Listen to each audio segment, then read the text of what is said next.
Olá, ouvintes do podcast Preciso Saber. Eu sou Karina Calandrin, host do podcast e também professora da Academia Judaica.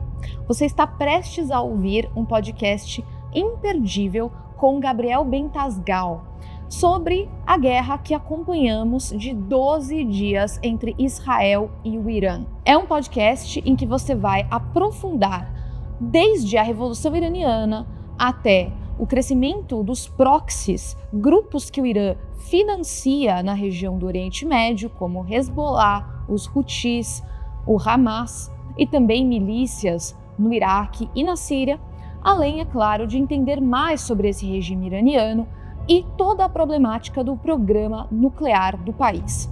Mais recentemente, entender como foram esses dias de guerra para Israel, toda a investida do governo israelense no conflito, a participação de potências extra-regionais como Estados Unidos, Rússia, China, em conteúdo bem aprofundado que só a Academia Judaica pode fornecer para você. Confira todo esse episódio e não perca os próximos que iremos disponibilizar nas plataformas da Academia Judaica e também nas redes sociais. Nós vamos falar sobre um tema que hoje ocupa a atenção global e, em particular, nossa, da comunidade judaica, a atual guerra entre Israel e o Irã. E para falar sobre esse assunto, nós convidamos nada mais, nada menos que Gabriel Bentasgal, que é cientista político, estudante de formação, né? A sua carreira é estudar, ele já está na sua 7ª formação universitária, agora estudando Direito. A sua especialidade é em terrorismo islâmico. Ele ensina como pensa um terrorista, enfim, ele se dedica a compreender as bases da racionalidade de quem comete um ato terrorista. Enfim, Gabriel Bentasgal dirige a maior ONG de Asbará da América Latina. Desses últimos 4 dias, ele já deu 105 entrevistas. Ele disse que essa seria a entrevista número 106. E eu explicava para ele que essa não é uma entrevista como as outras 105.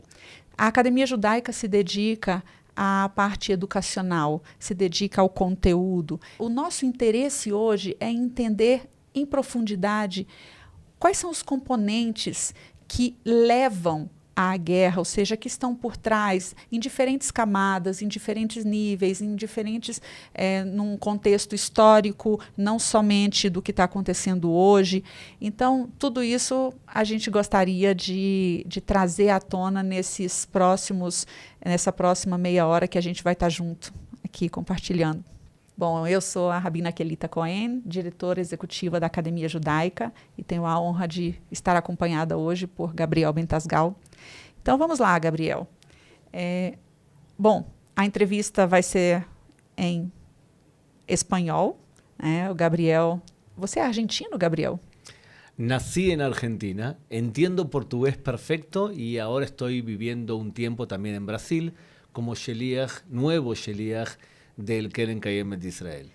Gabi, a gente olhando do lado de fora, né, aqui do Brasil, às vezes é bastante complexo entender as dinâmicas do que acontece no Oriente Médio. E a gente é bombardeado com informações midiáticas e muitas vezes fica difícil filtrar tudo isso para poder colocar isso dentro de uma linha histórica. O que eu me lembro em relação ao Irã, que para mim, como uma leiga no aspecto da política, é que o marco para mim é o ano de 79, é onde o regime político é deposto, outro entra no poder. Como começa toda essa história e o que tem a ver com essas duas facções xiitas e sunitas, para a gente entender primeiro, antes de falar exatamente da guerra, entender qual é o marco das relações humanas nessa região. Bueno, son 2 niveles diferentes. El primer nivel es entender cuál es la identidad de una persona en el Medio Oriente. Porque si yo te pregunto a ti, Kelita, dime tú, en una palabra, ¿tú qué eres? Ante todo, ¿qué eres? Puede ser que tú me digas, lo más importante para mí es ser rabina, o ser judía, o ser mujer, o ser brasilera. ¿Estamos de acuerdo? Perfeito. En general, en Occidente nos definimos de una manera diferente a la del Medio Oriente. Porque la principal identidad en el Medio Oriente es a qué Hamula perteneces. Hamula es clan, en donde todas las personas se sienten que pertenecen a una misma familia, y cuando esa familia es muy poderosa, a veces incluso los reyes son los que gobiernan ese país. Por ejemplo, la Hamula que gobierna Qatar es la Hamula Athani, y la Hamula que gobierna Kuwait es la Hamula Al-Sabah, y la que gobierna Arabia Saudita es la familia Saud, el clan Saud. Cuando un país tiene un clan muy fuerte y no tiene oposición, es un país estable. Y cuando un país tiene muchos clanes que compiten, es una anarquía. Dicho esto, esa es la principal identidad. La segunda identidad de una persona del Medio Oriente es si tú eres chiita o tú eres sunita. Y entre ellos se odian. Desde el año 680 se odian. La diferencia es así. 15% del Islam son chiitas. 85% del Islam son sunitas. Tienen una diferencia teológica. Los chiitas creen que el Islam tiene que estar gobernado por la sangre real de Mahoma. Mahomé, luego su yerno y primo Ali ben Talib, y luego Hassan y Hussein, la descendencia de sangre. Esa descendencia se terminó y fue reemplazada por 12 sabios que gobiernan el chiismo. Esos 12 sabios se llaman ayatolas y están gobernados por un ayatola que hoy se llama Ali Khamenei, que es el líder de Irán. Los sunitas consideran que el que tiene que gobernar el Islam es la tribu de Mahoma, la tribu de Quraysh. Entonces son sunitas. Egipto, Turquía, Qatar, Arabia Saudita, Emiratos Árabes Unidos, 85% del Islam es sunita. La tercera identidad en las personas de Medio Oriente es yo soy musulmán frente a todos los que no son musulmanes. La cuarta identidad, yo soy sirio, soy jordano, soy libanés. La última identidad es hablamos todos árabes.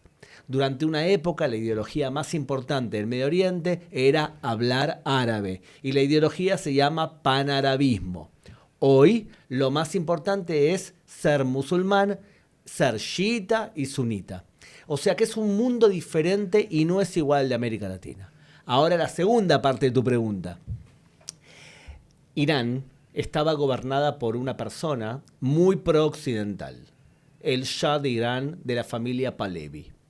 Él intentó hacer reformas muy pro-occidentales y la respuesta en las capitales fue buena, pero en las periferias religiosas no. Se levantaron los líderes religiosos e impusieron un gobierno religioso, teocrático, que está basado en dos pilares. El primer pilar, un concepto en persa que es Wilayat al-Faqih, que es todo lo que dice nuestro líder es perfecto.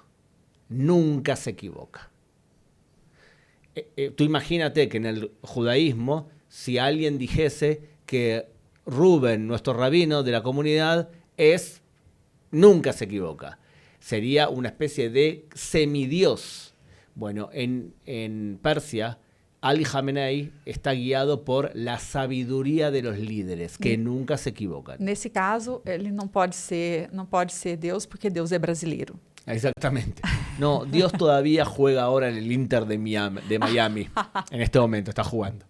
Ahora, dicho esto, esa es la primera ideología, y es que los gobernantes son los líderes teocráticos, los líderes religiosos del chiismo. Y la segunda es una visión del Islam especialmente radical, que considera que todas las leyes de Mahomé originales del siglo VII deben regir nuestras vidas hoy. En el marco de esa ideología, Israel es considerada un Estado que no tiene derecho a existir en ninguna frontera.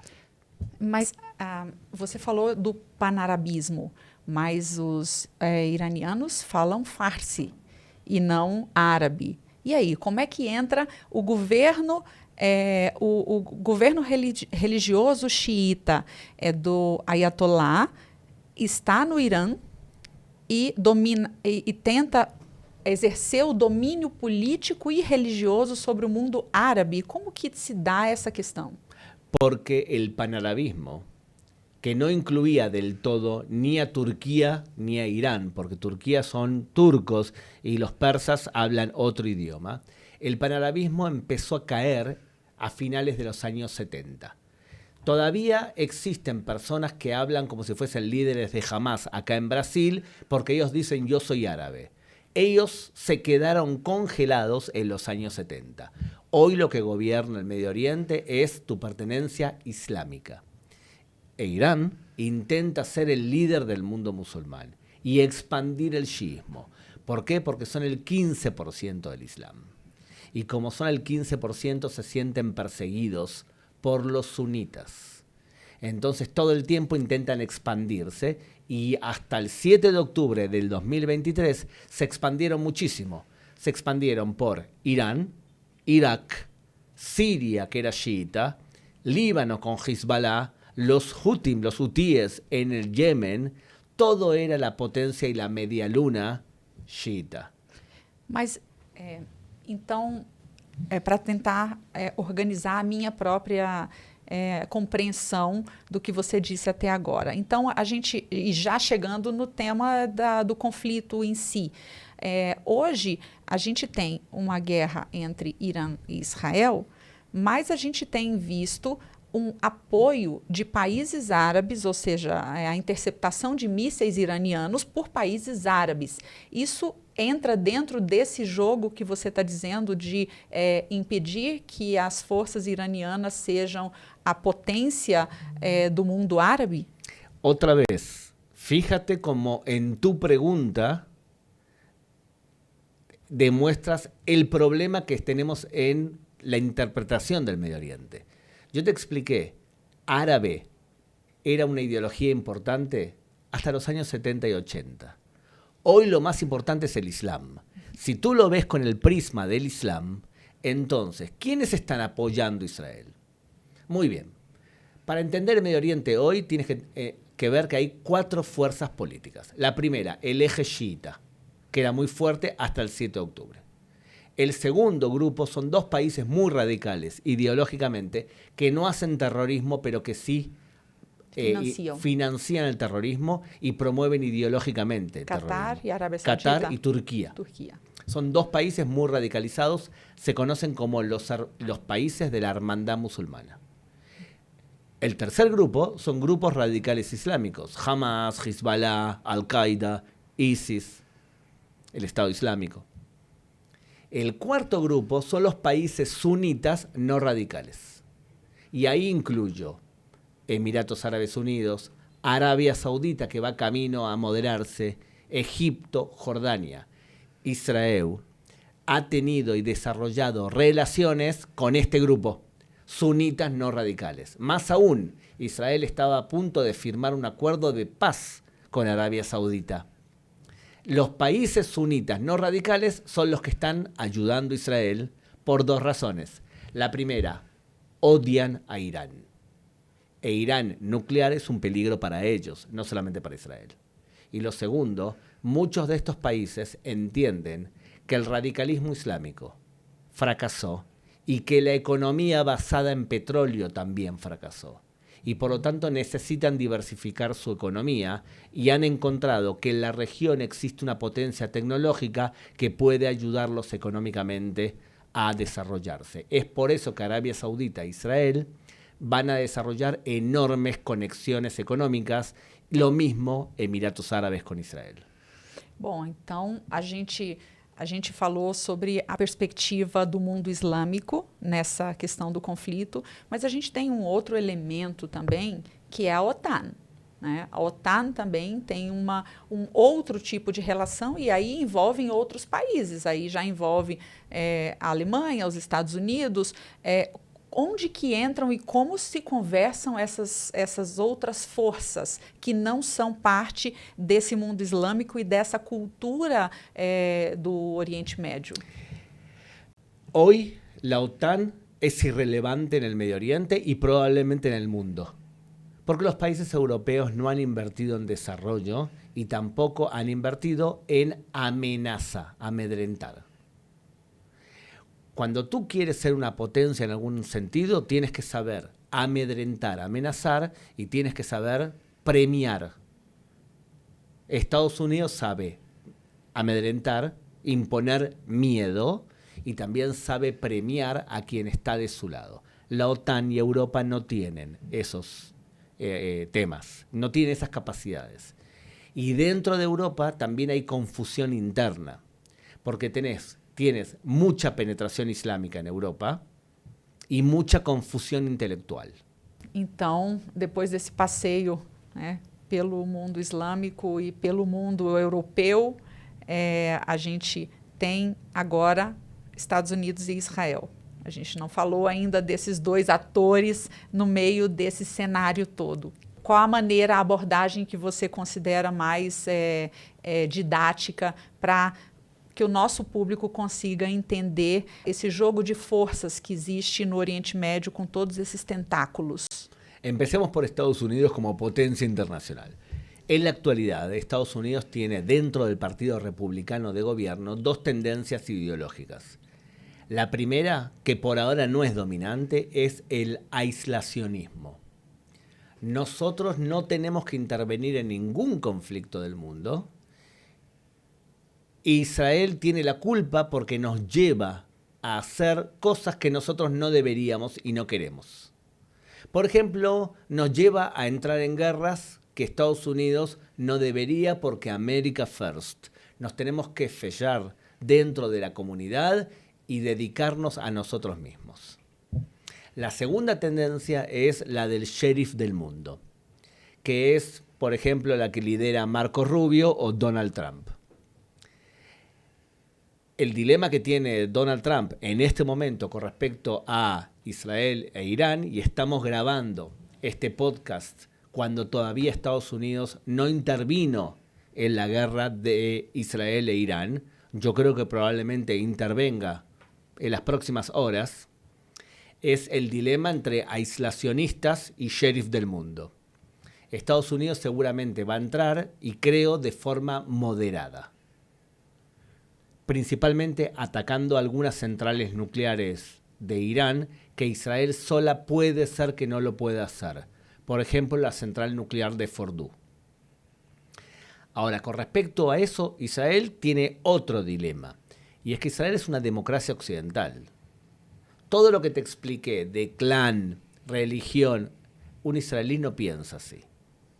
Un israelí y un judío consideran, entre otras cosas, que la democracia es algo importante en nuestra cultura y somos un implante en un Medio Oriente muy hostil. En ese Medio Oriente, Israel ha sobrevivido y puede sobrevivir si logra 4 condiciones. La primera, para sobrevivir en el Medio Oriente tú tienes que ser, lamentablemente, una potencia militar. Y a pesar del 7 de octubre, Israel hoy demuestra que es una superpotencia militar. Lo segundo, tú tienes que ser una potencia económica para que la gente en tu país viva bien y para poder también tener gastos militares. Lo tercero, tú tienes que ser una potencia moral. Tus ciudadanos deben sentir que están en una guerra justa. Y cuarto, tú tienes que ser una potencia política. Y la verdad es que no siempre somos una potencia política. Fíjate, en América Latina tenemos muy malas relaciones con gobiernos de izquierda y mejores relaciones con gobiernos de derecha. Isso, de alguma maneira, expressa o posicionamento político hoje de Israel. Israel entra na equação agora, né, entendendo que tem 20% da população israelense, um pouco mais, é árabe. Então, primeiro eu queria entender um pouco como que fica essas diferentes camadas que você mencionou lá no princípio em relação ao mundo islâmico dentro de Israel, né? Porque entender que um país que a Síria opera de uma maneira e o Egito de outra, sendo uma hegemonia, é mais fácil, mas dentro de Israel, onde é uma minoria, como que ficam essas camadas de relação com o xiismo, sunismo y árabe islámico? En ese sentido, esa diferencia es irrelevante para Israel. La sociedad israelí es una sociedad muy plural y está dividida en 5 divisiones básicas. Por un lado tenemos la división entre judíos ashkenazim y judíos faradim. El país fue creado por judíos ashkenazim y los faradim en muchos aspectos durante muchos años se sienten discriminados. En la actualidad vamos hacia un modelo de judío que se identifica más como judío. O sea que lo ashkenazí o los faradí deja de ser relevante. ¿Cómo te das cuenta cuando una persona es ashkenazí o es faradí? Fíjate lo que come en Pesaj. Fíjate lo que come. La segunda división en Israel es entre árabes y judíos. Más o menos el 79% de la población en Israel es judía o se declara judía. El resto se declara no judío. La mayoría son, casi todos, son árabes porque hablan árabe. La mayoría de ellos son musulmanes. Una minoría es cristiana. Y entre los que hablan árabes también hay drusos y cherkesios. Entonces, los árabes, no todos piensan igual. Hay árabes que no aceptan al Estado de Israel y hay árabes que sí aceptan al Estado de Israel. La tendencia es a que los árabes cada vez más se integran a la sociedad israelí. Especialmente después de la primavera árabe, en donde los árabes sienten que el Medio Oriente es muy inestable, pero que Israel es estable y los protege, o por lo menos protege a los ciudadanos. La tendencia más fuerte la vemos entre los árabes cristianos, que piden enrolarse al ejército de Israel. Esa es la segunda división en Israel. La tercera división en Israel es entre religiosos y no religiosos, o religiosos y más religiosos, o menos. Tenemos más o menos que 10% de la población es muy laica y 10% de la religión de los judíos son muy religiosos y la mayoría de todos los demás somos tradicionalistas. Cuidamos cosas judías. ¿Bien? Uh-huh.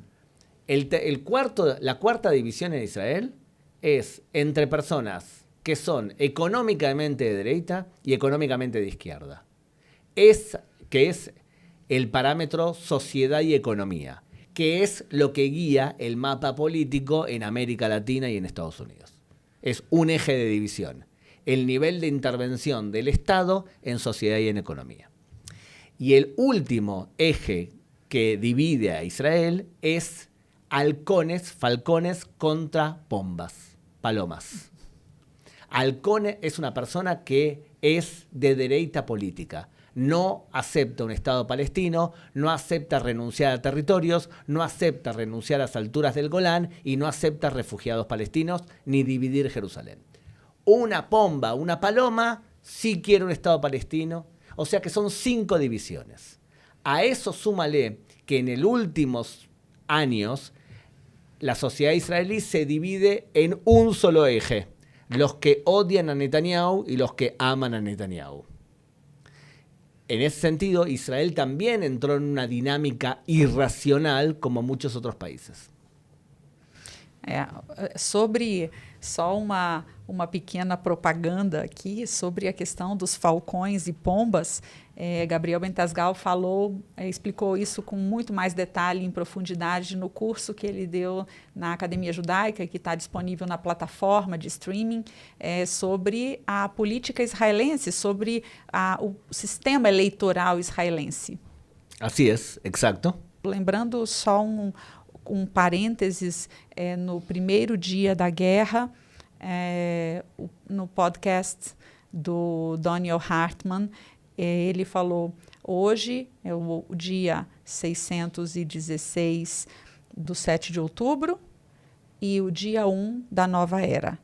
Como que ficam esses dois marcadores e como que fica a carga emocional nossa como judeus em relação a dois eventos e dois fenômenos de tanto peso, de tanto impacto y que están aconteciendo de forma simultánea? Yo creo que la evaluación de Daniel Hartman tiene razón, está en lo cierto. Nosotros estamos en este momento combatiendo y el resultado de este combate, de esta guerra, va a imponer un nuevo Medio Oriente. El eje chiita está siendo derrotado. Irán está siendo atacada y era el principal líder, la cabeza del pulpo. Pero los tentáculos del pulpo eran Hamas, que está siendo atacada y está ahora a la defensiva.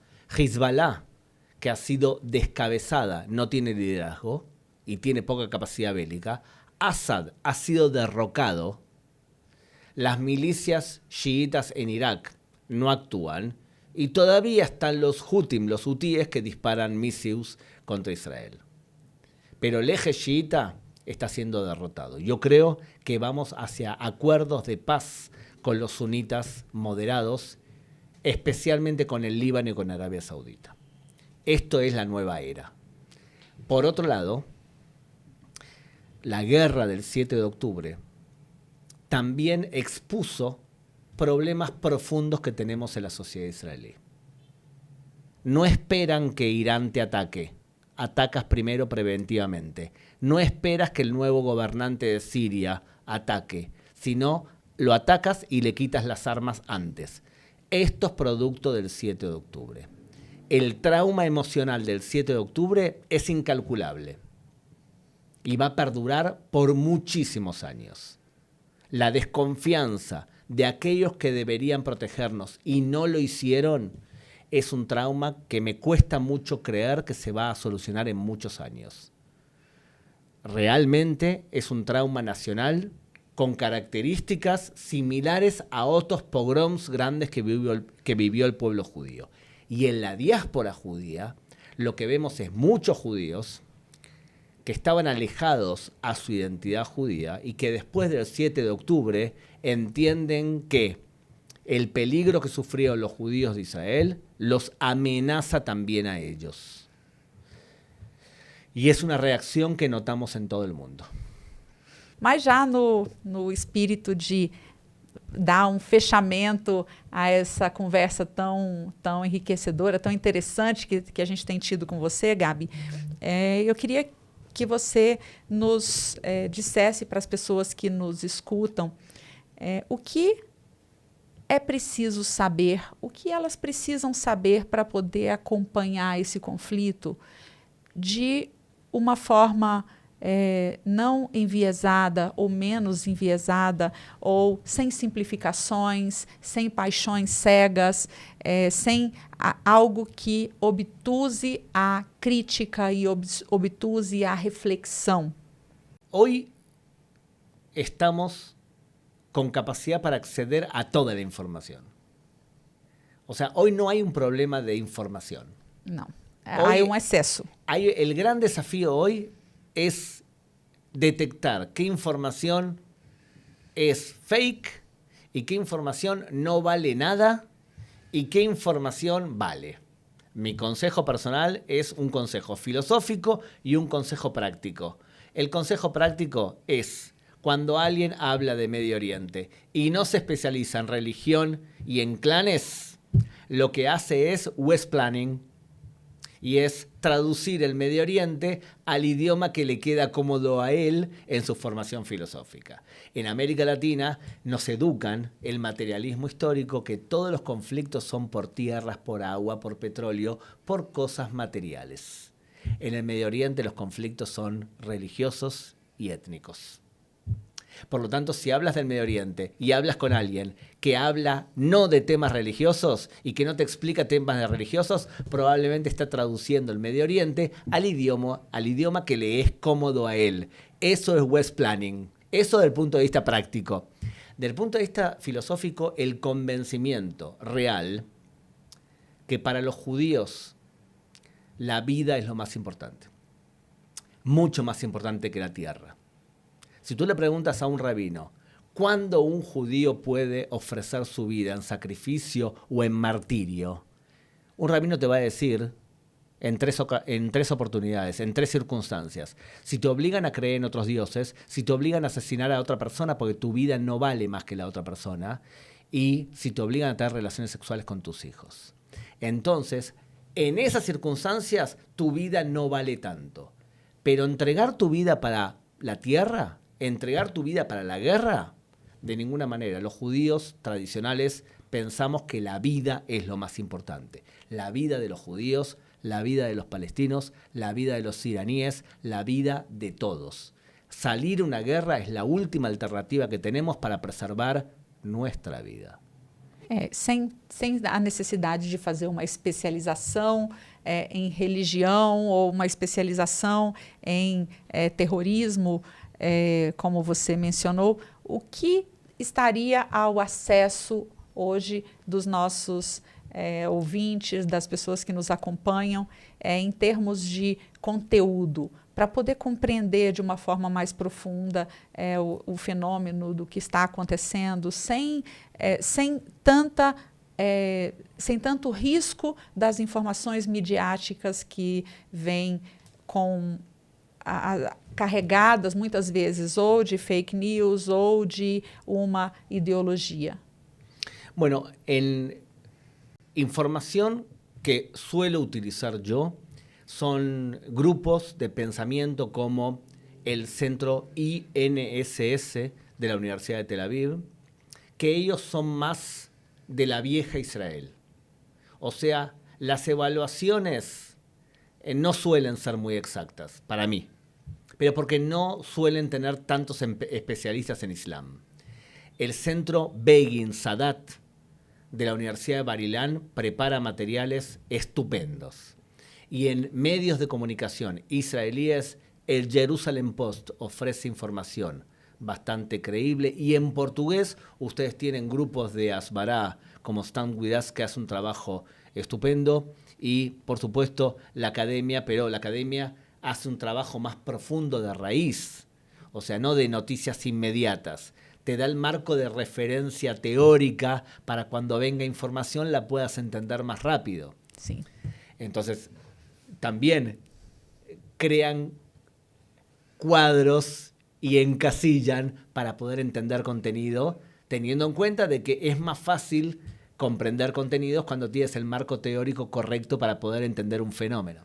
Bom, então já tem coisas novas vindo por aí, a gente tem um acervo imenso dentro da plataforma da Academia Judaica. A gente vai finalizando então essa conversa, que foi muito interessante, e estamos só no começo dessa guerra. A gente espera que a situação se normalize logo. A gente tem acompanhado diariamente, através não só dos noticiários, mas também dos amigos e familiares em Israel, como está a vida virada ao avesso novamente, né, das pessoas. Enfim, a gente nem terminou ainda o do 7 de outubro e a gente já tem essa nova realidade. Então, a gente gostaria de terminar esse episódio com um desejo de que a paz se restabeleça pronto e que novamente possamos voltar a construir e a desenvolver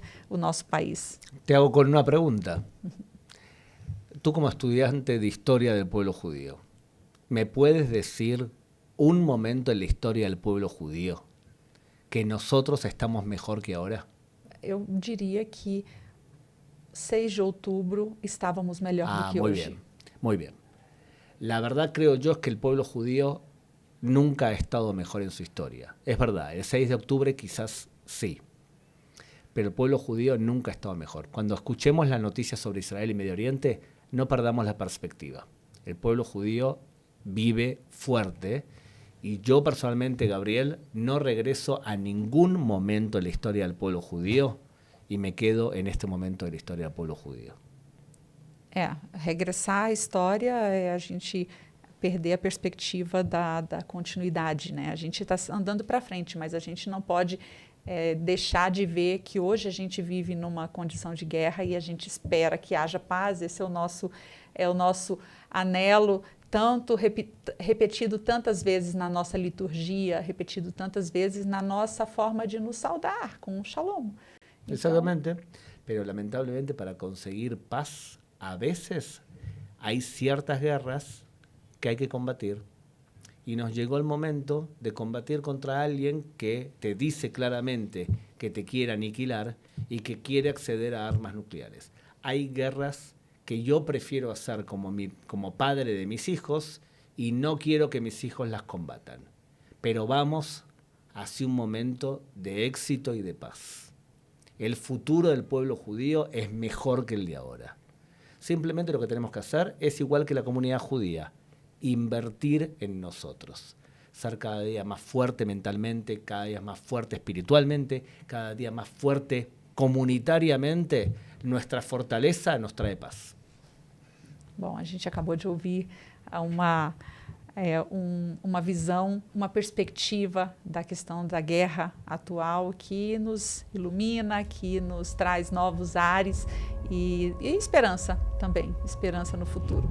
Assim é. Muito obrigado, Gabriel. Você conferiu agora um episódio muito profundo sobre o conflito que Israel vivenciou com o Irã. Espero que tenha aproveitado e que tenha conseguido absorver toda essa quantidade imensa de conteúdo que o professor Gabriel Bentasgal apresentou a você. Confira os próximos episódios que serão disponibilizados às quartas-feiras nas plataformas da Academia Judaica e também nas redes sociais. Temos muitos materiais disponíveis para vocês no futuro. Gcast.